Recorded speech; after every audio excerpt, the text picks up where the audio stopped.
اعوذ باللہ من الشیطان الرجیم بسم اللہ الرحمن الرحیم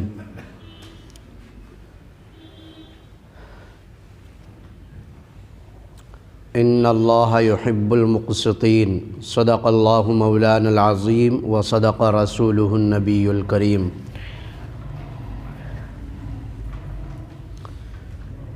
وقال النبی صلی اللہ علیہ وسلم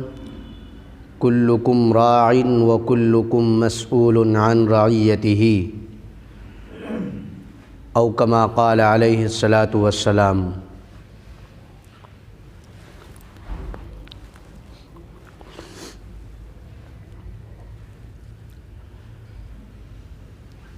اللہ رب العزت کا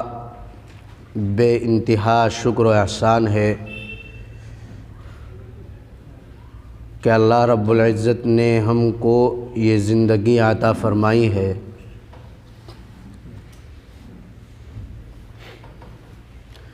اس زندگی کے بعد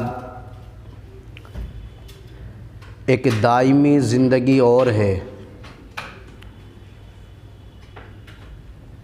جو کہ اصل زندگی ہے۔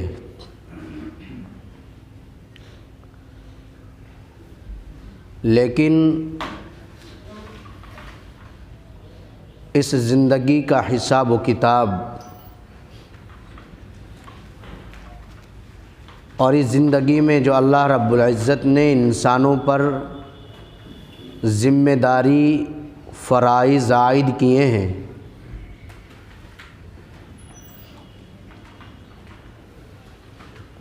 ان کے جواب دہ کا وہ دن جس کا آنا یقینی ہے، اور ہر انسان کو اپنی ذمہ داریوں،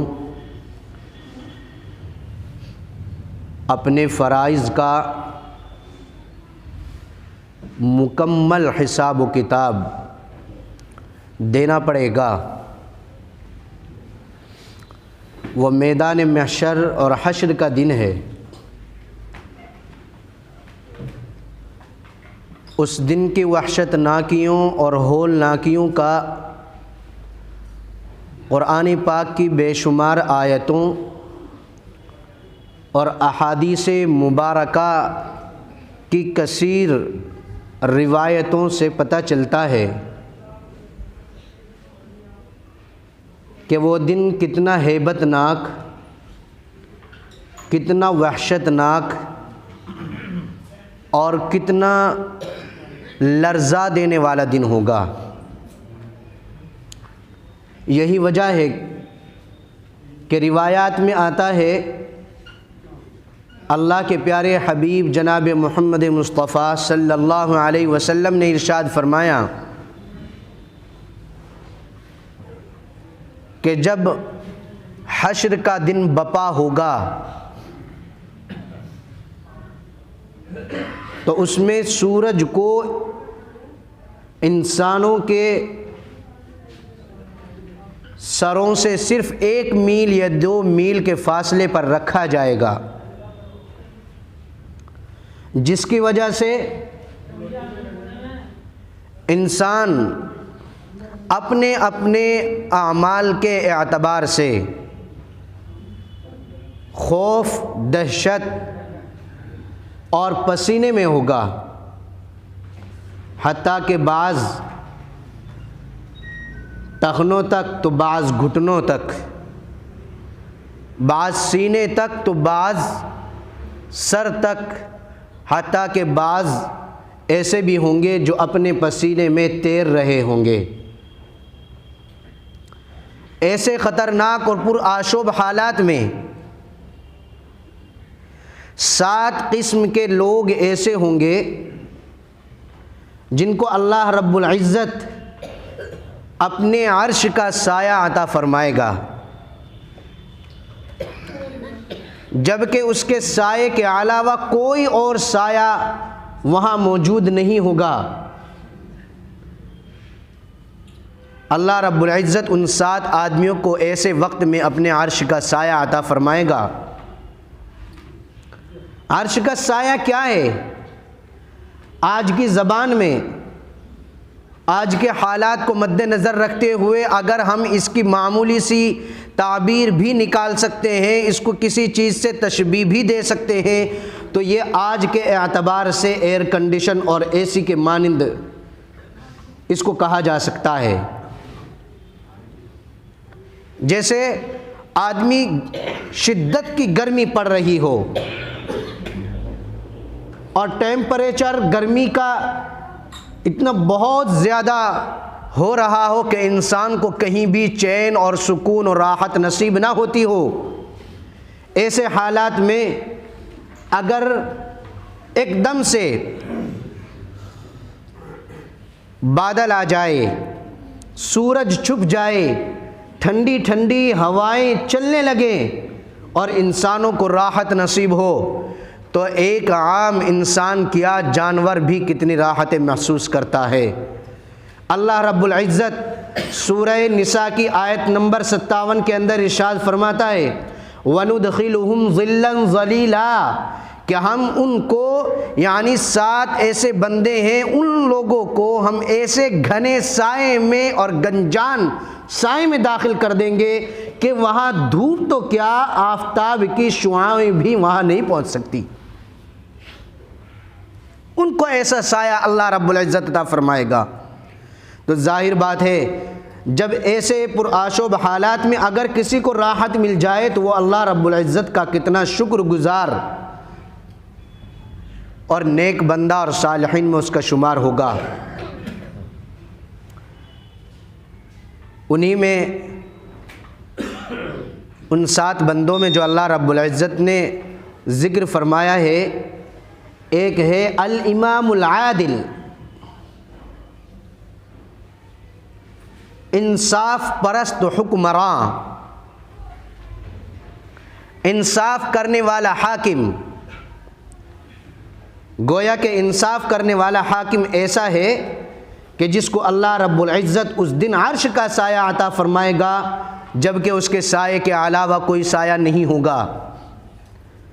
اب حاکم ہمارے ذہنوں میں بس یہ رہتا ہے جو صرف ملک کا حاکم ہو، بادشاہ ہو، یا ملک کا ذمہ دار ہو، یا صوبے کا ذمہ دار ہو،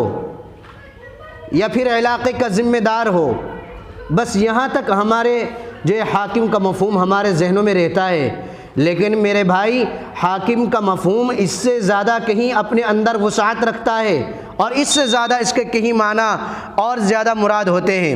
حاکم اگر وہ بادشاہ ہے پورے ملک کا تو پوری ملک اس کی رعایا ہے، وہ پوری رعایا کا حاکم ہے۔ اگر وہ ایک ریاست کا وزیر اعلیٰ ہے تو پوری ریاست اس کی رعایا ہے اور وہ ریاست کا ایک وزیر اعلیٰ ہے، وہ اس کا حاکم ہے۔ حتیٰ کہ ایک آفیسر اپنے ماتحتوں کا حاکم ہے، شوہر اپنی بیوی اور بچوں کا، اپنے گھر والوں کا حاکم ہے، محتمم مدرسے کا اور اپنے ماتحت کا کام کرنے والوں کا حاکم ہے، پرنسپل اپنے نیچے رہنے والوں کا جو ہے اپنے ماتحت ٹیچروں کا وہ حاکم ہے، حتیٰ کہ کمپنی کا مالک اپنے ماتحت کام کرنے والوں کا وہ مالک ہے، وہ حاکم ہے، کارخانے کا مالک وہ حاکم ہے، فیکٹری کا مالک وہ حاکم ہے۔ مطلب یہ ہے کہ ایک اگر جس شعبے کا جو ذمہ دار ہے، جو نگراں ہے، جو اس کا محافظ ہے، اس کا وہ حاکم ہے اور اس کے تحت کام کرنے والا اس کا حاکم ہے، حتیٰ کہ وہ غلام، وہ نوکر جو کسی کے تحت رہ کر کے اپنی غلامی اور نوکری کے فرائض انجام دے رہا ہے، وہ بھی اپنے مالک کے مال کا حاکم ہے، وہ بھی اس کی عزتوں کا حاکم اور مالک ہے، وہ بھی اس کا محافظ ہے، وہ بھی اس کا نگراں ہے۔ اور اللہ کے نبی علیہ الصلاۃ والسلام نے ارشاد فرمایا کلکم راع وکلکم مسئول عن رعیتہ، تم میں سے ہر ایک حاکم ہے، نگراں ہے، محافظ ہے، اور جب تم میں سے ہر ایک حاکم، نگراں اور محافظ ہے تو یاد رکھو وکلکم مسئول عن رعیتہ، تمہارے سے تمہارے ماتحت لوگوں کے بارے میں سوال کیا جائے گا، پوچھا جائے گا۔ تمہارے سے دریافت کیا جائے گا، تمہیں کٹہرے میں کھڑا کیا جائے گا اور تم سے پوچھا جائے گا کہ تمہارے تحت جو لوگ آتے تھے جن کی ذمہ داری تمہارے اوپر کاندھوں پر لازم تھی، تو بتاؤ کہ تم نے ان کے ساتھ انصاف کیا یا نا انصافی کی، تم نے ان کے ساتھ عدل کیا یا نہیں کیا، تم نے ان کی نگرانی بخوبی کی نہیں کی، تم نے ان کی محافظت کا پورا فریضہ انجام دیا یا نہیں دیا، ان کی عزتوں کی حفاظت، ان کے مال کی حفاظت، ان کے جان کی حفاظت، حتیٰ کہ ہر طرح کے حفاظت کا تم نے جو فریضہ انجام دیا ہے اس کو بیان کرو۔ ہر شخص سے سوال ہوگا۔ تو اس لیے اگر کوئی علاقے کا ذمہ دار ہے، اگر کوئی محلے کا ذمہ دار ہے، اگر کوئی خاندان کا ذمہ دار ہے، کوئی فیکٹری کا ذمہ دار ہے، تو کوئی مدرسے کا ذمہ دار ہے، کوئی اسکول کا ذمہ دار ہے، کوئی کارخانے کا ذمہ دار ہے، کوئی صوبے کا ذمہ دار ہے، تو کوئی جو ہے اپنے پورے ملک کا ذمہ دار ہے، تو یاد رکھو اس کو چاہیے کہ وہ اپنی رعایا، اپنے ماتحت اور اپنے دست نگر لوگوں کے بارے میں پوچھا جائے گا اس سے، تو اس کے بارے میں اس کو غور و فکر اور انصاف سے کام لینا چاہیے۔ اور جن لوگوں کو اس بات کا احساس تھا انہوں نے الحمدللہ اس کا بخوبی جو ہے فریضہ انجام بھی دیا اور اپنی ذمہ داری کو بخوبی نبھایا بھی۔ حضرت عمر فاروق رضی اللہ تعالی عنہ کا نام نامی اسم گرامی آپ بخوبی جانتے ہیں۔ پوری دنیا صرف پہلے ہی نہیں بلکہ آج تک جو ارباب حل و عقد ہیں، جو حکومتیں چلاتے ہیں، آج تک حضرت عمر رضی اللہ تعالی عنہ کی عدالت اور آپ کے عدل و انصاف اور آپ کی حکومتوں کے جو نکات ہیں، اپنی جو ہے انصاف قائم کرنے کے لیے حکومتوں میں انصاف قائم کرنے کے لیے حضرت عمر رضی اللہ تعالی عنہ کی عدالت سے استنباط کرتے ہیں اور اس کا سہارا لیتے ہیں۔ آج تک کی یہ بات ہے۔ یہ بات الگ ہے کہ حضرت عمر رضی اللہ تعالیٰ عنہ کے بعد حضرت عمر ابن عبد العزیز رحمۃ اللہ علیہ کے علاوہ کوئی دوسرا ایسا شخص اس دنیا میں نہیں گزرا کہ جس نے حضرت عمر رضی اللہ تعالیٰ عنہ کی حکومت کے پوائنٹ تو لیے ہوں لیکن اس کو بخوبی نافذ کر دیا ہو۔ حضرت عمر رضی اللہ تعالیٰ عنہ کے بعد اگر کوئی گزرا ہے تو وہ ہے حضرت عمر ابن عبد العزیز رحمۃ اللہ علیہ، جن کو عمر ثانی بھی کہا گیا ہے، اور وہی نظام عدل، وہی انصاف کا نظام، وہی حاکمانہ اور عادلانہ اور منصفانہ نظام انہوں نے اپنی دست نگر لوگوں پر لازم اور جو ہے لاگو کیا ہے، جو حضرت عمر رضی اللہ تعالیٰ عنہ کے دور کی یاد دلا دیتا ہے۔ ایک مرتبہ کا واقعہ ہے، حضرت عمر رضی اللہ تعالی عنہ نے شام جانے کا ارادہ فرمایا، اور شام اس وقت حضرت عمر رضی اللہ تعالیٰ عنہ پہلی مرتبہ جا رہے تھے۔ آپ نے اپنے ساتھ ایک غلام کو لیا اور آپ ایک ہوئے، ایک اونٹ تھا، دونوں نے اسی پر سوار ہونے کا ارادہ فرمایا۔ تو حضرت عمر رضی اللہ تعالی عنہ اور آپ کے غلام اور ایک اونٹ، جب حضرت عمر رضی اللہ تعالی عنہ چلنے لگے، تھوڑی دور چلے تو آپ کو احساس ہوا کہ شام سے مدینے کا سفر تو بہت لمبا سفر ہے، اگر ایک اونٹ پر ہم اسی طریقے سے دونوں جو ہے سوار رہے تو یہ تو اونٹ کے ساتھ زیادتی ہوگی، ناانصافی ہوگی، لہٰذا ہم ایسا کرتے ہیں کہ ایک مرتبہ تھوڑی دور میں سوار ہو جاتا ہوں اور تھوڑی دور غلام سوار ہو جاتا ہے۔ حضرت عمر رضی اللہ تعالیٰ نے فیصلہ فرمایا اور اپنے غلام کو اس بات کے لیے کہہ دیا کہ تھوڑی دور، جتنی دور میں سوار ہوں گا اتنی ہی دور آپ سوار ہونا۔ چنانچہ یہی سلسلہ چلا، حضرت عمر رضی اللہ تعالیٰ عنہ شام سے چلتے ہیں اور اپنا غلام ساتھ ہے، آپ سمجھتے ہیں امیر المؤمنین ہیں، اور ان کے ساتھ آپ کا ایک معمولی سا غلام ہے اور ایک اونٹ ہے، اگر ہم جیسا ہوتا تو وہ ہم جیسا تو یہی ہونا کہ نوکر ہے تو نوکری والا کام کرے، اس کے ساتھ انصاف کیسا؟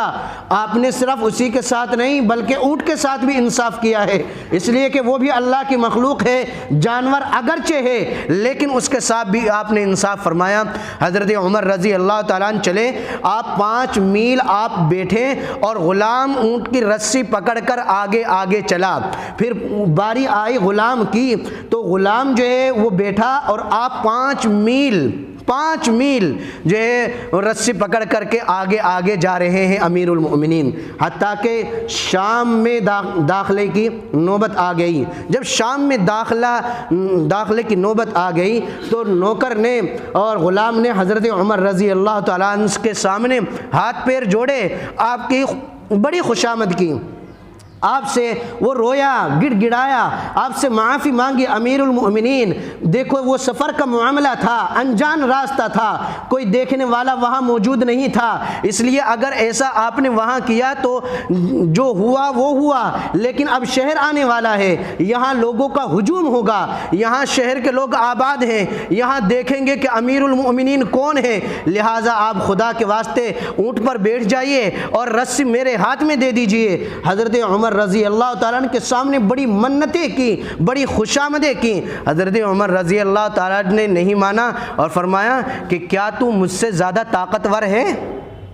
کیا تو مجھ سے زیادہ طاقتور ہے یا میں تیرے سے کمزور ہوں؟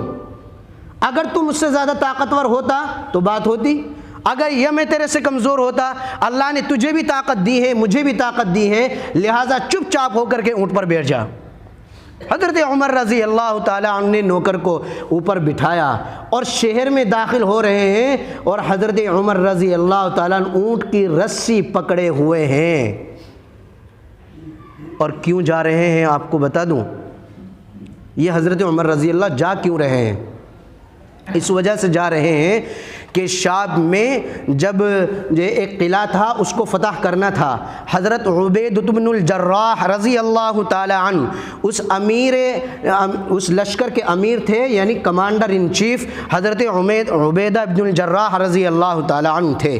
اب وہ قلعہ فتح ہی نہیں ہو رہا تھا، اس میں اندر ہی اندر مذہبی لوگ بھی تھے، اس لیے انہوں نے کہا حضرت عبیدہ بن الجراح رضی اللہ تعالیٰ عنہ سے کہ دیکھو ہماری کتابوں میں جو لکھا ہے وہ تم نہیں ہو کہ جو اس قلعے کو فتح کر سکو، بلکہ اس کو قلعے کو فتح کرنے والا کوئی اور امیر ہے، لہٰذا تم اس امیر کو بلاؤ، یہ ہم قلعہ بغیر لڑے تمہارے حوالے کر دیں گے، ورنہ اگر تم اس امیر کو نہیں بلاتے تو چاہے تم پورے مہینے لڑو، پوری زندگی لڑتے رہو گے، تب بھی تم قلعہ فتح نہیں کر سکتے۔ حضرت عبیدہ بن الجراح رضی اللہ تعالی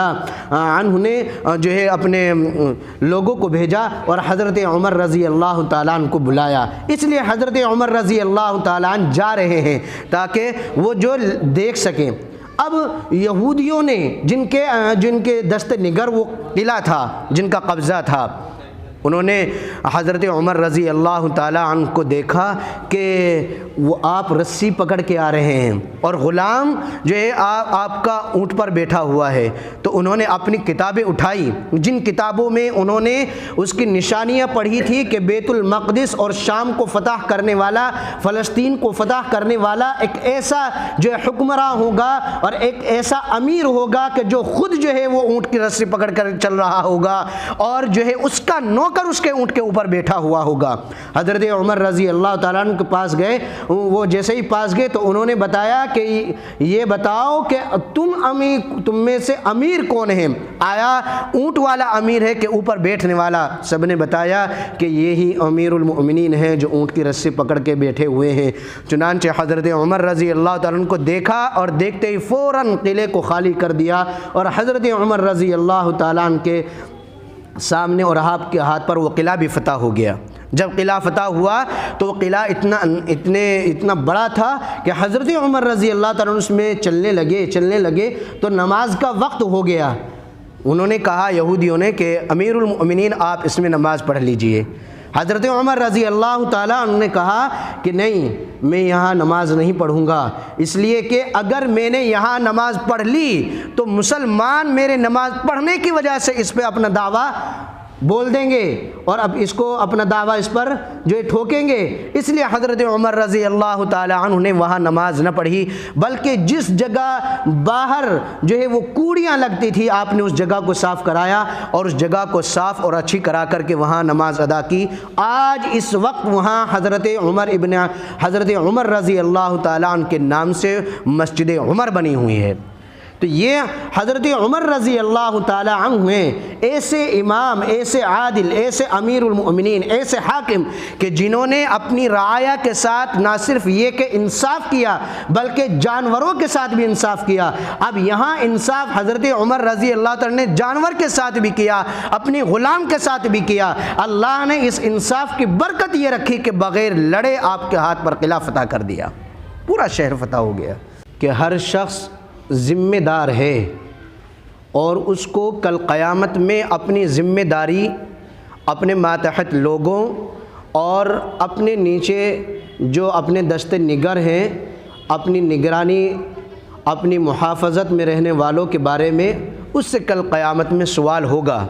اس لیے ہر انسان کو چاہیے اپنی ذمہ داریوں کو بخوبی انجام دے اور ان کو پورا کرنے کی کوشش کرے،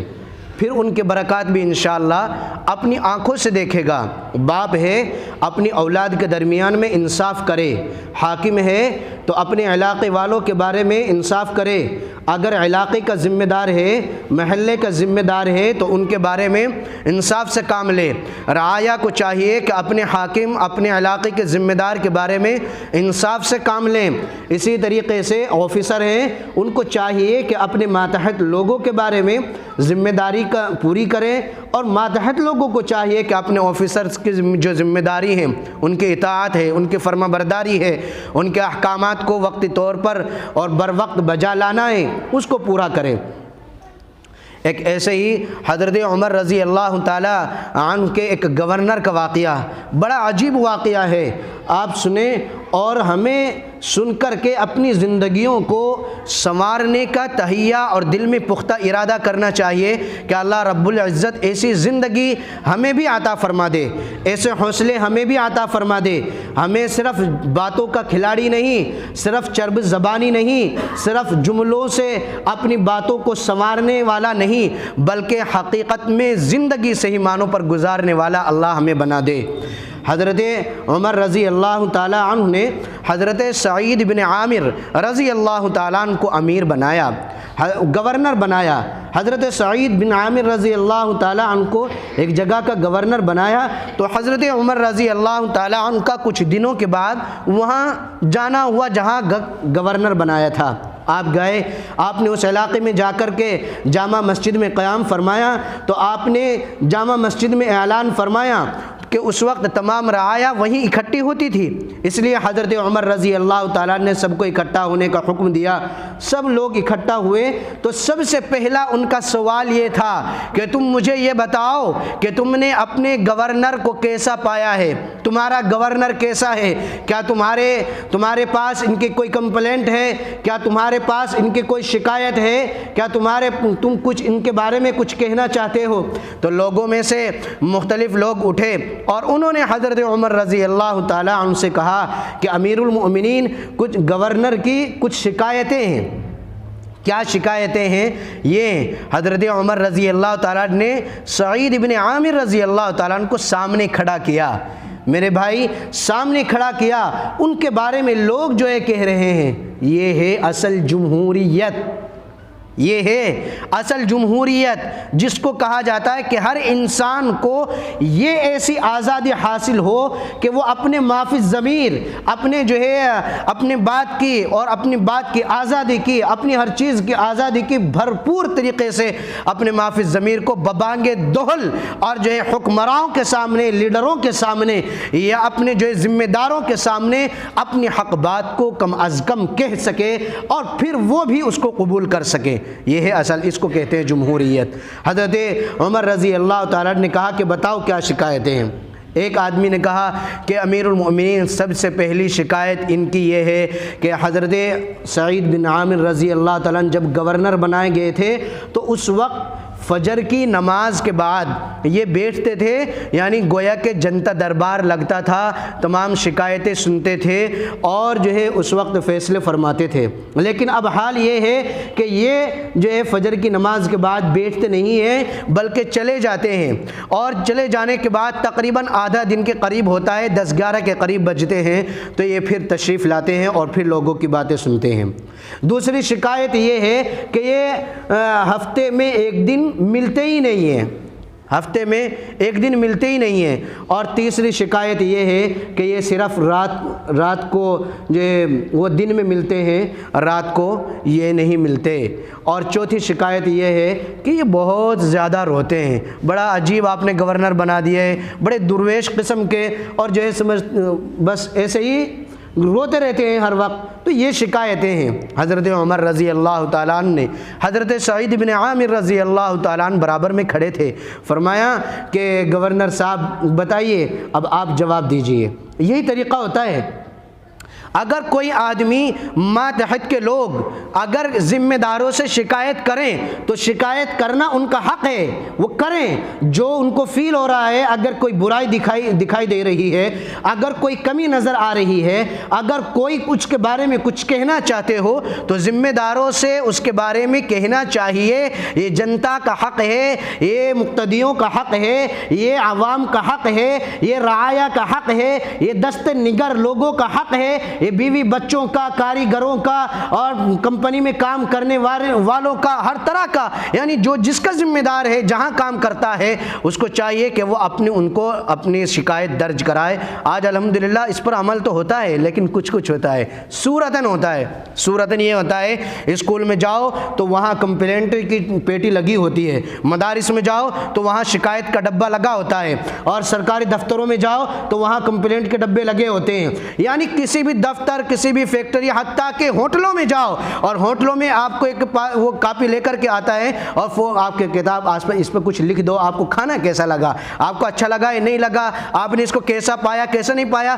ہوتا تو ہے لیکن اس پر عمل نہیں ہوتا۔ صورتاً یہ چیزیں پائی جاتی ہیں، حقیقتاً ان کے معنی نہیں باقی رہ جاتے، اس لیے کہ جو شکایت کرتا ہے وہ بھی دشمنی پر آمادہ ہو جاتا ہے، اور جو شکایت سنتا ہے وہ بھی دشمنی پر آمادہ ہو جاتا ہے، وہ بھی اس کو اپنے خلاف جو ہے تصور کرنے لگتا ہے۔ اس لیے میرے بھائی بات یہ نہیں ہے۔ حضرت سعید بن عامر رضی اللہ تعالیٰ عنہ کو دیکھیں، انہوں نے فرمایا، حضرت عمر رضی اللہ تعالیٰ نے وضاحت دی کہ امیر المؤمنین جو یہ کہہ رہے ہیں کہ فجر کے بعد کی شکایت، تو فجر کے بعد کی شکایت معمول یہ ہے کہ دیکھیے میں ایک غریب آدمی ہوں، گورنر ہیں، گورنر کہ میں ایک غریب آدمی ہوں، لہٰذا میرے پاس نوکر رکھنے کے پیسے نہیں ہیں اور میرے بچے بھی موجود نہیں ہیں، میری بیوی ہے اور میری بیوی جو اب بڑھاپے کو پہنچ گئی ہے۔ اس بھلی مانس عورت نے 30 سال میری خدمت کی، اب یہ اتنی بیمار رہتی ہے کہ یہ کام نہیں کر سکتی۔ اب میں فجر کے فوراً بعد گھر جاتا ہوں تو میں دیکھتا ہوں کہ اگر اس کے کپڑے گندے ہیں تو اس کا وجود دھو کر کے پاک اور صاف کر کے اس کے کپڑے بدلتا ہوں، اس کو ناشتے کی ضرورت ہے تو ناشتہ بنا کر کے دے کے آتا ہوں، اس کے پلنگ کے بستر صحیح کرنے کی ضرورت پیش آتی ہے تو میں اس کا بستر صحیح کر کے آتا ہوں، گھروں میں جھاڑو لگانے کی ضرورت پیش آتی ہے تو وہ جھاڑو لگاتا ہوں، برتن دھونے کی ضرورت ہوتی ہے تو برتن دھوتا ہوں۔ خلاصہ یہ ہے کہ میری بیوی کام نہیں کر سکتی تو میں کام کر کے آتا ہوں، یہ سارے ضروریات کو نمٹانے میں مجھے تاخیر ہو جاتی ہے، اس وجہ سے میں فجر کے بعد فوراً وہاں نہیں بیٹھتا، بلکہ جو ہے کچھ دیر کے بعد 9, 10, 11 بجے کے بعد میں جو ہے واپس آتا ہوں۔ انہوں نے کہا ہے کہ جو ہے یہ ایک دن نہیں آتے۔ امیر المؤمنین بات یہ ہے کہ ہفتے میں ایک دن آتا ہے، جمعے کا دن آتا ہے، میرے پاس سوائے ایک جوڑے کے کوئی اور جوڑا نہیں ہے، لہٰذا پورے ہفتے میں اس کو پہنتا ہوں اور جمعے کے دن یا نماز کا ٹائم میں اس کو ایک دن دھوتا ہوں، اور جب میں اس کو صبح کو دھوتا ہوں تو یہ دوپہر تک سوکھتا ہے، لہٰذا اس وقت تک میرے پاس کوئی ایک ایسی چادر بھی موجود نہیں رہتی کہ میں اپنے مکمل بدن اور سطر کو بھی ڈھک سکوں، لہٰذا امیر المؤمنین میں اپنی عورت کے کپڑے پہن کر کے اپنے جسم کو لپیٹ کر کے بیٹھا رہتا ہوں، جب میرے کپڑے سوکھتے ہیں تو اس وقت میں آ کر کے ان کو پہن کر کے یہاں آتا ہوں، اس لیے میں اس دن جو ہے غیر حاضری رکھتا ہوں۔ یہ کہتے ہیں کہ یہ کہتے ہیں کہ یہ بہت زیادہ روتے ہیں، لہٰذا رونے کی وجہ یہ ہے کہ امیر المؤمنین بات یہ ہے کہ میں پکی عمر